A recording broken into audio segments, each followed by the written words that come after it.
Good afternoon, everyone, and welcome to our Assembly of Osteopathic Graduate Medical Educators webinar series. We are pleased to have you join us for this GME Development Series webinar on community engagement, program development, and sustainability for rural programs. My name is Katina Rue. I'm an osteopathic family physician, and I'm the chair of the AOGME Education Committee, and I'm going to help facilitate this webinar today. And before we get started, a couple of housekeeping notes. The webinar is being recorded, and the recording will be posted on the AOGME webpage within the next 7 calendar days. For now, all webinar participants are in a listen-only mode.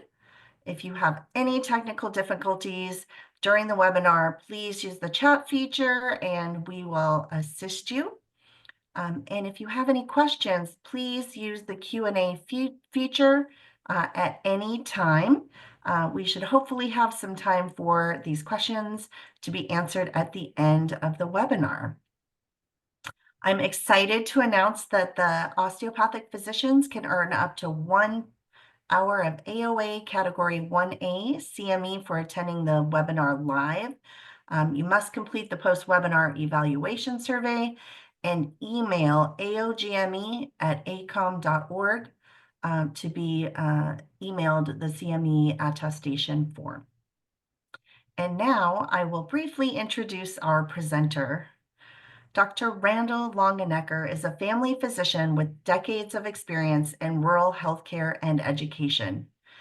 As a former program director for a rural family medicine residency and assistant dean for rural and underserved programs at Ohio University Heritage College of Osteopathic Medicine, he has dedicated his career to advancing rural health professions education. Dr. Longenecker is a nationally recognized expert in rural GME and the founder of the RTT Collaborative, a nonprofit supporting rural health training programs. He now lives in Bridgewater, Virginia, where he continues to serve as a consultant and mentor in rural health. Thank you, Dr. Longenecker, for joining us today and sharing your expertise. I'll go ahead and turn it over to you. Well, thank you very much, Dr. Ruth, for this opportunity to speak about community engagement and to engage with all of you today, a community hopefully invested in residency program development and sustainability in rural places. I want to find out who's participating today, and I'm going to just pop open my chat. If you could just put in the chat your current role in graduate medical education, whether faculty, program director, the librarian in your small town, chair of the Chamber of Commerce. Just like to see who all we've got. There's a community member like me recovering from being a program director.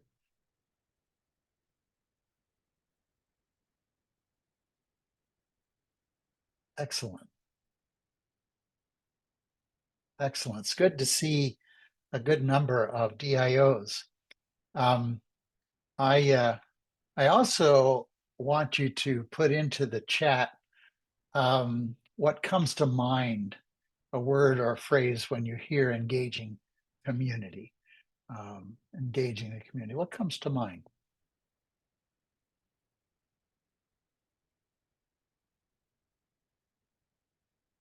Excellent. Collaboration, partnership. Everyone has a part to play. Active involvement, fundraising. Part of the whole process, serving the community. Excellent. Well, here's my my whole presentation in one bullet. Engaging and re-engaging a number of communities over time is critical to excellent program development and sustainability.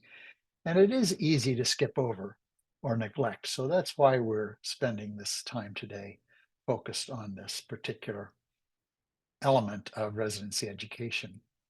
I have no conflicts of interest to disclose. but I do have a disclaimer. I'm retired, as you heard, and I live on 10 Pasture Drive. I tell people I've been put out to pasture, once outstanding in my field, but now put out to pasture in the Shenandoah Valley of Virginia. Um, I I no longer direct a residency program or a medical student program, and although this view from my home office makes it look like I live in a rural place, I actually live on the edge of a small city in the Shenandoah Valley, and I can see rural from here. Those are the Blue Ridge Mountains in the distance and Shenandoah National Park. And I for sure remember rural. Um, I am a family physician and I have lived in rural places most of my life, both growing up and over a 40-year career. I started practice in small town Western Ohio, West Liberty, Ohio in 1982. After 15 years of comprehensive family medicine practice, including maternity care, I had the wonderful opportunity to design and implement a separately accredited rural track program in my place of practice and in my rural community, a practice with a residency, as we liked to say. Although we initially started in the 1-2 format, 1 year in the city, then 2 years in the country, I was able to create a 2-2-2 integrated rural training track where residents lived and worked in the rural location and then interacted with their peers in the city and intermittently were immersed in deliberate series of 5 urban rotations. We were capped for Medicare funding by the Balanced Budget Act of 1997 at 1.39 residents for a 6-resident program. In spite of that, we were sustained by our small rural hospital because by the end of my time there, they were investing about $600,000 a year. They sustained us because we mattered to them. And that's the reason that our program lasted 14 years until the recession of 2008, 2010. During the years of our program, we, in the tradition of Life magazine's iconic Country Doctor, initiated group home visits at an Amish home, both to accommodate our Amish patients who were then able to come on their bicycles and in their horse and buggies, as well as to teach our residents to lead group visits, in particular group prenatal visits, and learn from our Amish community. So we would go once a month and see all of the women in that community who were pregnant, regardless of their stage of pregnancy. When the residency program ended, the practice continued, and 2 Amish fathers became members of the FQHC board that replaced our practice. So the community sustained the practice and in turn has been sustained through ongoing medical care. You may have noticed my trees logo. It's my logo now since the Rural Medical Training Collaborative, which I founded as the RTT Collaborative in 2012, has a new name and a new logo. This is the old one that I designed. 10 years ago, I was on my way to Salina, Kansas, the nation's smallest rurally located 4-year medical school campus, to attend a meeting of the National Rural Health Association's Rural Medical Educators Group. And I noticed the trees. In Ohio, even Virginia, we have so many trees. It's easy to ignore them, but here in Kansas, they were less common. And it struck me as an excellent metaphor for the development and sustainability of rural residencies. We may be out on the prairie, but in the big picture, we're not alone. And in fact, we represent our own community of practice. This book came to my attention soon after that, and I learned some fascinating things about trees that align very well with the work that we do. Trees require good seeds, deep roots, fertile soil, nutrients, microfungi, communications networks. and water, of course, or money in our situation. And whether or not you realize it, those of you in residency planning and development are planting trees, not a wheat or barley crop, not annuals for the flower bed. You're not constructing a factory and producing widgets to sell. Those of you in rural residency education are planting trees in rural communities. Folks often ask me, what's the difference about rural training? And I tell them it's the place. More than curricular content, teaching of procedures and technical expertise, rural GME is about the context of training and practice. And in developing and sustaining a rural program, the context or the community are really critical. Rural GME development and sustainability is a very different enterprise than it is in urban places for a number of reasons. It's more organic, if you will. Which brings us to the concept of community engaged medical education and training. The cluster of trees represents our community of practice in rural medical education and training. Our unique programs, each rooted in a rural community, and yet growing and thriving together. So in developing a rural program, you start with the rural community. In family medicine specialty, you find a family medicine practice. In another specialty, you might start with an FQHC and a psychiatry practice.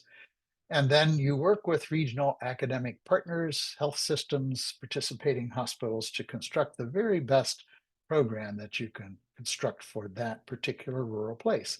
And you do it in the company of a distributed peer network of rural medical educators, all within the system of accreditation, CMS and GME, finance through Medicaid, as well as the US healthcare system.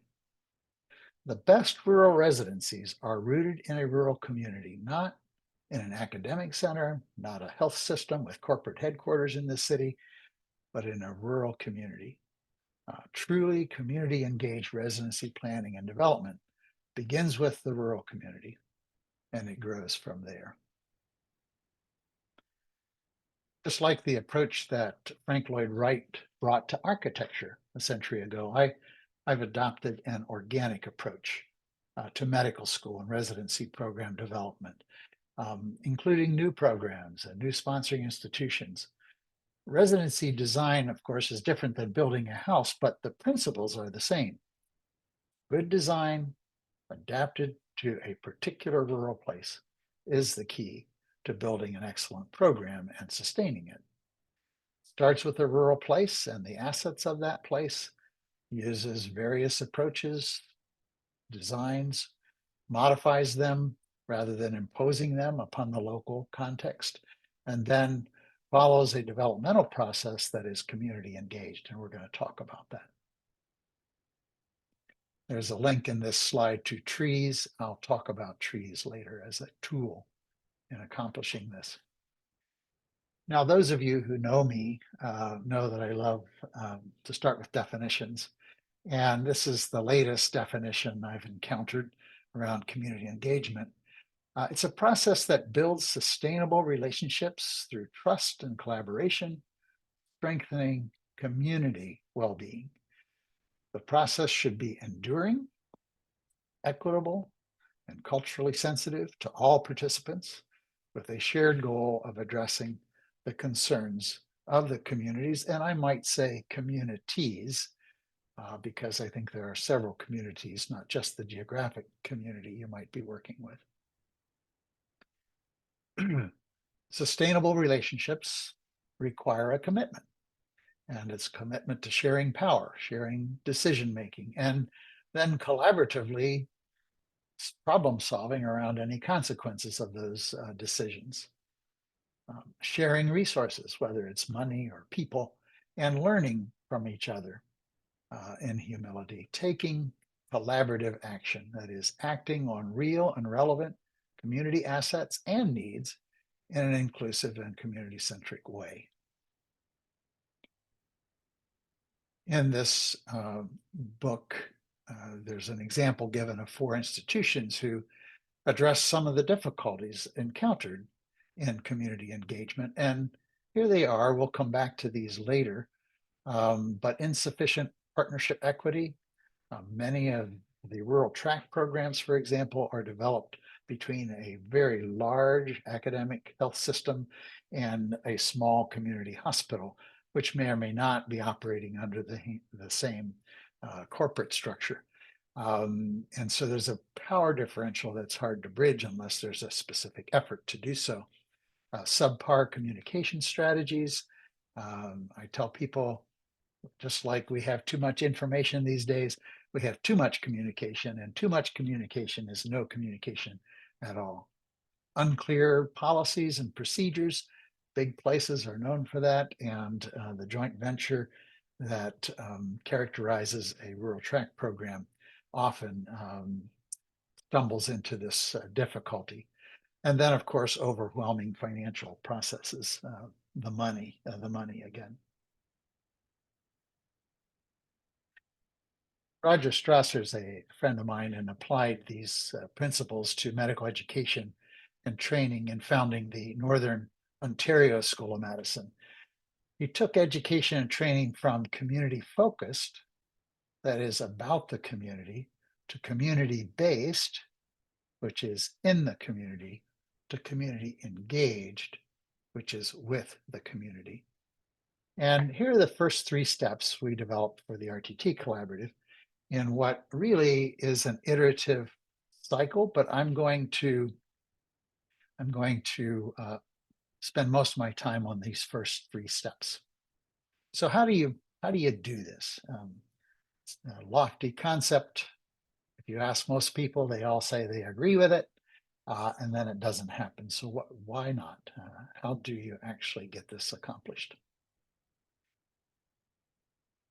Well, the first step is to define the community, and I'm going to give you just a minute to draw a picture, a diagram of the community in which you either sponsor a residency or are directing a residency or are considering a residency. Just sketch up a picture. If you want to make a full eco map and add stuff to it, you certainly can. You don't have to share this with any of us. I just think it's helpful to think about this for a moment. So define the community that you're thinking of as you're attending this webinar.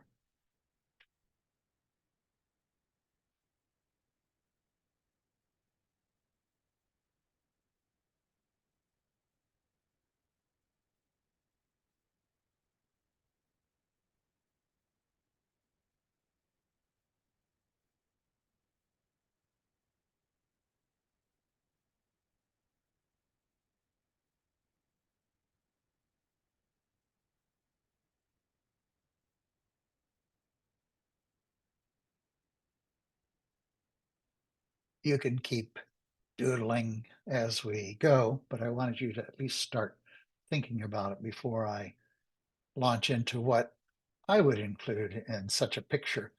I usually start with geography. I call it place-based approach. So you start with a real physical location, a street address, and then you build from there. And you might draw a 10-mile radius around it. You might decide that your community is the county. Draw some kind of bounds around your community. And then you start populating it with people. You know, who is in your community? And every time you think you've finished putting everybody in there that or every group that you think you should consider, there's always someone who gets left out. And so it's often helpful to say, well, who else? Who else? And then how are they related? If you want to do a full eco map, you can actually draw lines between the people in your community. When you do this together in a shared way, in a collaborative way, and you acquire an identity as a specific community, it becomes a community of practice around residency education. It's an organic, place-based approach. It starts with the place, continues with the people, and then their relationships with each other before going on to the rest of the steps, which we'll talk about a little bit. So once you've defined the place and the people, the next step is to engage them. And the best way to do this is in person. And one of the questions I received ahead of time was a question about some tips. In-person frequent meetings are really important to this process. If you never visit the other party, you don't really form a relationship. It's somewhat of a fake relationship or a very superficial one. And so you have to visit him in person. And here's a place in Crossett, Arkansas, a community that I physically visited as a consultant in February of 2019. Now houses or is home to a rural track program that was implemented this past summer. Crossett was one of 3 communities that I visited that week, and this one appeared to be the most fertile place to plant a tree, and I'll describe why. Here are some of the folks that I met that day at a community lunch. And it was amazing who all showed up at this community lunch. I mean, the board president came and he happened to be a pastor at one of the local churches, so he led in prayer. It was a potluck, so everybody brought food. It was just really a great way to engage with this community around the prospects of starting a residency program. But Phil Gilmore is the CEO and had been for several years and had adopted this community after years of experience in hospital administration in Little Rock. And he was an important asset to this community. He persuaded the doctors Walsh that you see there with their staff um, to do this. They were pretty skeptical on the day of my visit, but he worked with them and got them to agree to develop a rural track program. And Brad Walsh became the program director. He's now active in the Rural Medical Training Collaborative. And his practice is the family medicine practice of the residency. Again, I predict this program will be sustained because of a strong community, long-standing relationships, and the community engaged approach they took to development. Effective and sustained relationships are fundamentally personal. No offense to organizations, but I don't consider an organization or a corporation a person. They're not really institutional in nature. In time, they may become institutional relationships forged with affiliation agreements and such, but they're only maintained over time through individual interactions. The roadmap that we developed for the Rural Residency Planning and Development Program begins with exploration and specifically defining, exploring, and engaging the community.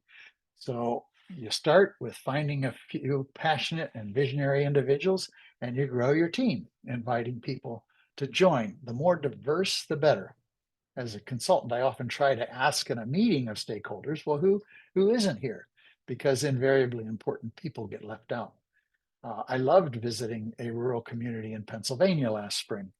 An elderly hospital volunteer and longtime community member was there, as was the town's undertaker, who happened to be the chairwoman of their board. And then it was me and a physician from the urban faculty program, the hospital CEO there in the rural community, and the regional health system administrator. So there were 6 or 7 of us there. It was engaging, eye-opening for me and for the others as we listened to each other's perspective. And it was the first time, in fact, that a few of those individuals had even been to that rural community. Larger community meetings have their place. I had a great session in Pikeville, Tennessee, where the radio station housed a great big community potluck. But they tend to be information dumps and a lot less engaging. The best engagement happens at a smaller scale, 6 or 8. Once you've defined the community, then with the community, and engage them. Then with the community, you conduct an inventory of assets and explore capacity. The traditional approach to residency development is a needs or deficit based approach. In fact, many of the grantees for the Rural Residency Planning and Development Program, when asked to complete a community asset inventory, they hand in their community needs assessment, um, their CHINA, um, and they think they're done. But what we encourage is an asset-based approach. Deficit-based approach, money's the key resource and it falls apart without the money. An asset-based approach, the relationships are key resource, falls apart when money becomes the focus. Both of these are important. One without the other is doomed for failure. I simply don't recommend starting with the money, or it's too discouraging in our current GME finance system. But back to CrossFit in this regard. The CEO is a great guy, 25 years of experience, very invested in the community. Brad and his dad, Brad grew up in the community, both very invested. They have a vibrant paper industry, which is an economic asset, so they have a good financial base. And they have a state park, which is a beautiful recreational asset. They are building on those assets. So map the assets first. Deficit mapping has its place as well, but it often paints the rural community as desperately needy. No community is without assets. And I always say in starting a residency program, it's better to start with something than less than nothing. And that has to do with a lot of life's enterprises. So think about the rural community you drew. What's one asset other than money? You can think of several, that's fine. But that your rural community brings to residency development and sustainability, preferably something non-medical. And just put that in the chat.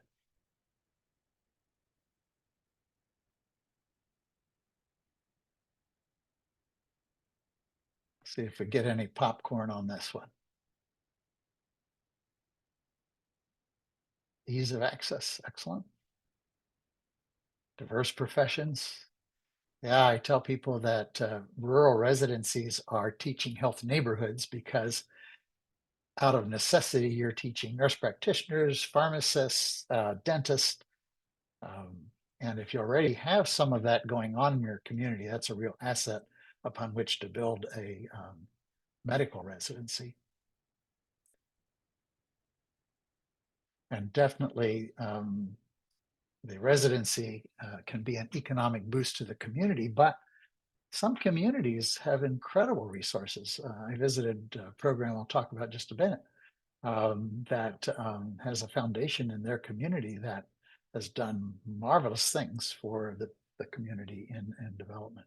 Military base, medical schools associated with the hospital, so you already have a relationship with the teaching institution. Excellent, excellent.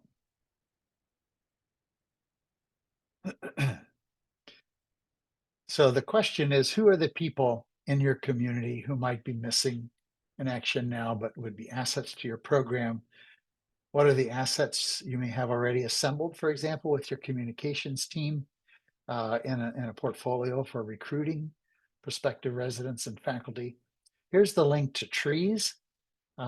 Trees is a PDF package. It's a guide for doing this in a community-oriented way and in iterative fashion over time. It includes a Word attachment that you can then use to conduct a community asset and capacity inventory. And it's not perfect. I'm in the process of revising this, and hopefully we'll have something up in the next 6 months. But it's a way to sort of think through the kinds of things that you should ask about your community. And if you get a member of the community who's not a medical person to complete at least the community part of this inventory, it's often eye-opening. So what could possibly go wrong? Many things do go wrong despite excellent community engagement. I'll have to say that I failed, our program failed, and I can point to others that fail because of large system factors, failures of governance. There are so many reasons for a rural program to run into difficulty. But community engagement should not be one of them. That's something that rural places often do really well. And so make sure that you're at least doing the community engagement part. But there are some community engagement pitfalls and traps. One of the things that I've fallen into is thinking of individuals as speaking for the community. So I may engage with a passionate champion from the community and think they're speaking for the community when in fact I find that they're an outlier. Or I may listen to the squeaky wheel. Uh, it's a real mistake to engage with the mayor or president or some officer of an organization and think that they're speaking for the community. So make sure that you have multiple voices represented. If you happen to choose the wrong messenger for your core team, um, that can be a problem. But choose carefully and pick more than one. That way you get at least some diversity. And remember again that all institutional and community relationships are fundamentally personal and they have to be nurtured, repaired, replaced over time. I may have actually um, done better in directing the rural track program that I directed if I had paid attention to not just my geographic community and my local medical community and my community of rural medical educators. I should have done a better job of engaging the larger community at the university. Perhaps I should have gone golfing with our chief executive or vice dean. That is where our program started, after all. It was in conversation between the CEO of our small hospital and the president and CEO of Ohio State. They were golfing one day and they said, wouldn't it be great to have a residency program? We should work together to do that. And that's how I got hired to develop the program. Unfortunately, one of them moved to Arizona to take another job, and the other one died. And so things started to unravel after that. Although I've offered and outlined this as a sequence, it's really an iterative process. That is, it's not one and done. Um, define and redefine the community. You might grow the community over time, you might shrink the community. Engage again and again. It's not enough to do it just once at the beginning of the residency. Um, and I think the family medicine requirement for a community advisory council is a good thing because it will provide a forum in which you can better engage the community. Determine the assets and capacity at the beginning, but revisit that from time to time. Some rural programs need to grow. Some rural programs need to shrink. It's all about right sizing your effort to the community. Design and redesign for initial accreditation and continuing accreditation. Build and rebuild for sustainability. Don't be afraid to renovate or to even take down part of the building and build something else. We got too big for our britches about 6 or 7 years into it. And actually, as an exercise in strategic planning, drew a grapevine and all the little twigs that had come off of our efforts and looked at where we could prune. And repeat these steps all at the same time over time. You never get done doing this. Individuals from urban and rural participating sites should frequently visit each other for this purpose. Have a retreat in your rural community. Take all your rural residents and faculty to the city.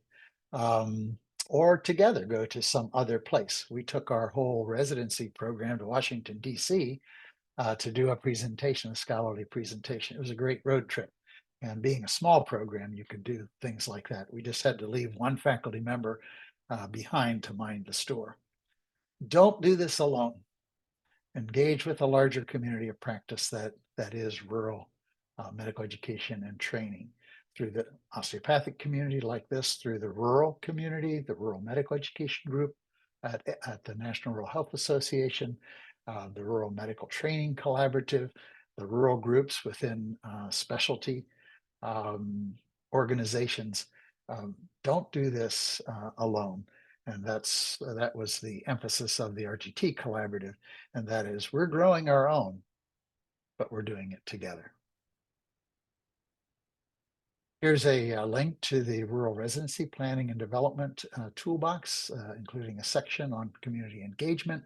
You just have to sign up or register for free, and then you have access to all of these. And in the community engagement section of the toolbox is a link to TREES, Training and Rural Health Professions Education, that is community engaged and sustainable. I know we had to really work to get that acronym, but it includes community assets and capacity inventory, accreditation, timeline, sample, curriculum, and it has a community impact tool, which I just am in the process of revising to be a community value proposition where you can put in your own assumptions and it will calculate the annual benefit, economic benefit, or 10-year benefit of having a residency program based on the literature. This website link should work even after the new website comes up for the Rural Medical Training Collaborative because it'll be forwarded to that place. But if you have problems, let me know. So in summary, we've defined a community that is you webinar attendees, our larger group of practice among rural medical educators, and you've defined your own on your doodle sheet. We're engaging you as our community through this online webinar, and you've initiated a community of a mapping of community assets that I hope you will continue to build and refine. So go plant and grow a tree in your community using the community engaged approach. I have some references here that are in the PDF that I think has been put into the chat of these slides, and there are hot links to the hyperlinks on the slide. Here's my electronic business card, and if you mouse over any of the logos other than Heritage College, I figure everybody knows that one. You'll have links to the Rural and Urban Scholars Pathways program and developed at HCOM, as well as the old site for the RTT Collaborative and the new Rural Medical Training Collaborative site that is to which it's being transitioned. So with that, I'm going to stop sharing and turn it over to Dr. Rue again. Thank you so much for that. We have some questions in the question and answer feature and some questions that came in ahead of time. So I'm going to go ahead and ask the questions that came in ahead of time. And the first question asks to please share a prototype or examples of community fundraising campaigns that you've had and that were successful or not. Well, I have lots of examples to choose from. I can share some that didn't work also, but the one I chose to highlight is Grass Valley, California. I went there for a consult, and their local community foundation, with whom the nascent program director had really engaged, hosted a get together with the residents of the urban program, representatives from the urban program, as well as many community members. And they have remained very active. That was in 2000 and, I think it was 2020 or so. And now they're up and running and doing really, really well. And the foundation has continued to fund their residency in substantive ways. And they're also able to launch new new ideas, new um, initiatives with the help of the foundation. So that's a good example of engaging your community and the benefits that are there. I tried that in our community. Unfortunately, the timing was wrong, as many things in my life tend to be, and we were just about to launch this campaign, and the Ohio State University football team launched a giving campaign, and so all of our people, all of the people who lived in our community gave their hundreds of thousands of dollars to the football team instead of to the residency program. So time it right if you're going to do that sort of thing. Well, that's unfortunate. Conflicting priorities there in the community. The second question that we have are, what are some good strategies to build community engagement as a program coordinator that is new to the role and new in this field? What are some tips there? Well, I'll tell you what happened in my program. So I was a rookie. I didn't back then. You didn't have to have 3 years of residency experience to be a program director. I did NIPID, the National Institute of Program Director Development, but I didn't know very much. And I decided that I was going to try to make it without a residency coordinator full time. I was just going to contract with someone else in the hospital staff who could help me. Wow, was that a mistake? I mean, I about buried myself in the first few months. And so I hired a residency coordinator, and the person I hired was from the community. She was a court reporter, had never done anything in graduate medical education, but she was a go-getter. And by the time she had spent 13 years in our residency program, she had become our practice manager.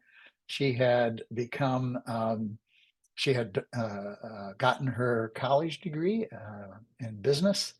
And when the residency closed, she became the CEO of the FQHC that took our place. And during that time, she was president of our Chamber of Commerce.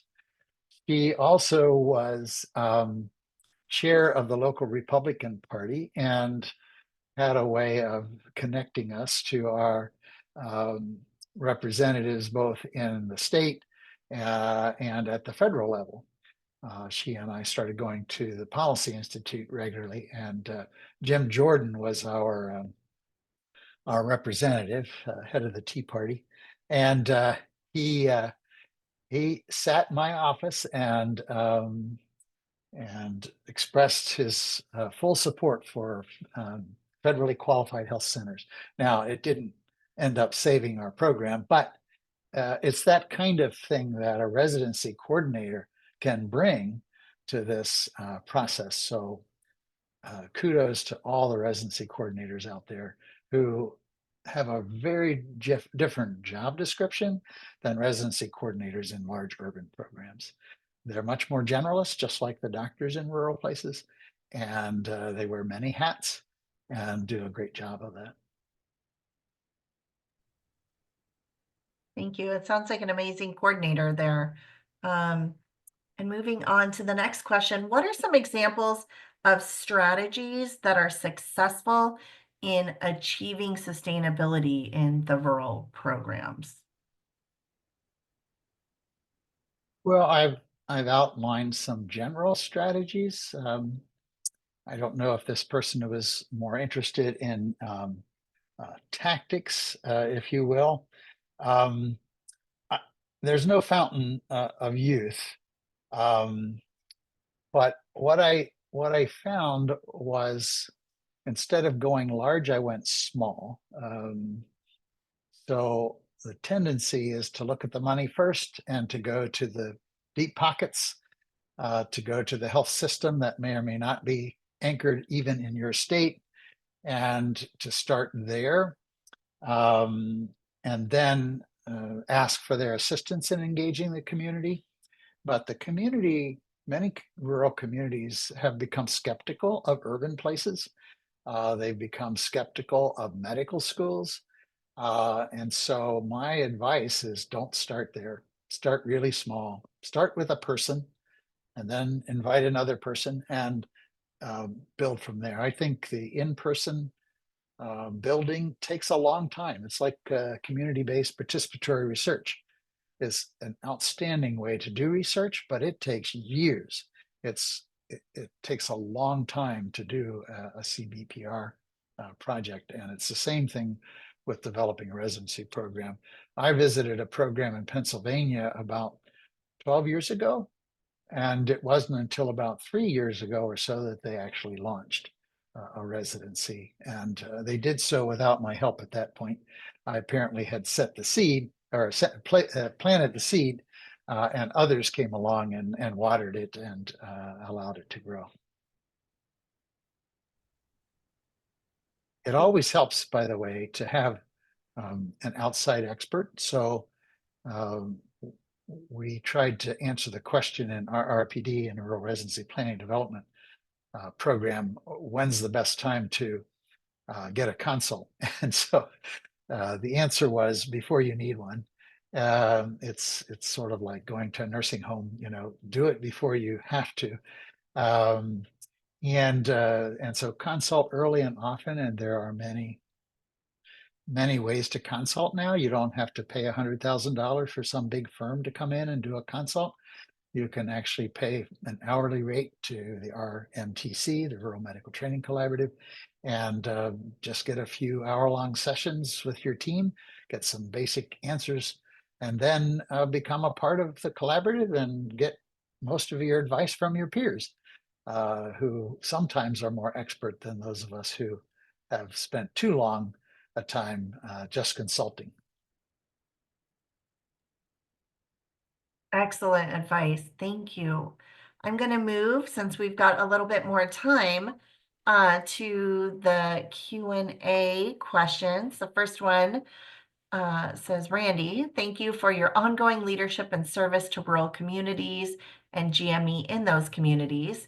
And having been part of an OPTI, what do you see as the opportunities and pitfalls of being part of a larger system like OUH-COM, Ohio Health, or WWAMI, especially as it relates to ACGME accreditation and the infrastructure and oversight needs to maintain the rural programs? Wow, I could go on quite a ways on that one. Um, let me just say my exposure to the Opti concept was wonderful. It was eye-opening. I'm an MD. I was part of the Ohio State University's allopathic residency program, and I ended up in Athens. And when the transition to a single accreditation system came along, I was so hopeful that the Opti concept would be more fully embraced, and actually that the allopathic community could learn from the osteopaths. The WWAMI network in the Northwest is a good example of an Opti, if you will, in ACG in allopathic terms. And I was hoping that that's the way sponsoring institutions would develop. And although consortia are becoming more common, this past year, the ACGME put out a set of new sponsoring institution guidelines, which were the opposite of an Opti. They were corporate. And it really pains me to see osteopathic medical schools and programs running pell-mell after the corporate approaches that large academic centers have taken. Um, I really do think uh, we need to go back to our roots in the osteopathic profession, to the community. We need to get small again. Flexner would roll over in his grave if he saw what happened from his closure of all the rural medical schools. And he would, I bet you, if you read his book, he would be an advocate for distributed medical education and training and optis and such. Um, I don't know if I answered any of those questions, but I certainly riffed on it.